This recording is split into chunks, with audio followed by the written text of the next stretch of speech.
Oui, il faut ce sursaut dans notre société.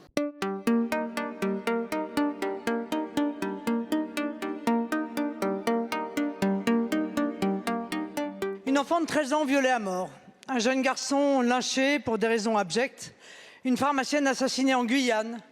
Les drames auxquels nous assistons partout et tous les jours ne sont plus des faits divers mais des faits de société. Des faits atroces dans une société qui sombre chaque jour davantage dans la barbarie. Ce droit au tabassage, ce droit de vie ou de mort, ces agressions impulsives, souvent gratuites, interviennent sur fond de sexisme, d'intégrisme religieux, de racisme, de partage mafieux de territoire, de volonté de semer la terreur. La République ne peut tolérer cela.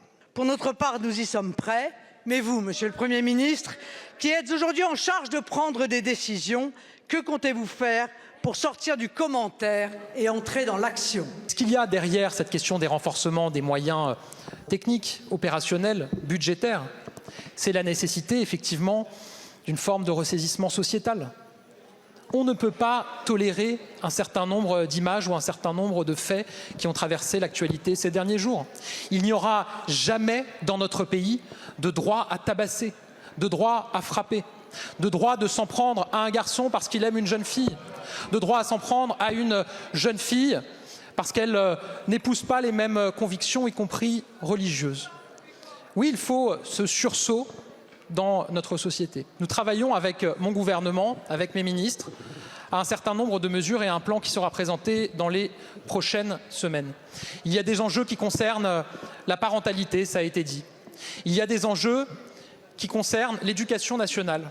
Je le dis, nous devons aller plus loin dans l'échelle des sanctions à l'école, face à une violence qui commence beaucoup plus jeune et des mineurs qui, de plus en plus tôt, se livrent à un certain nombre d'actes qui sont totalement inacceptables. J'ai dit ici, à cette tribune, que nous devons arriver à avoir partout et en tout lieu un principe clair.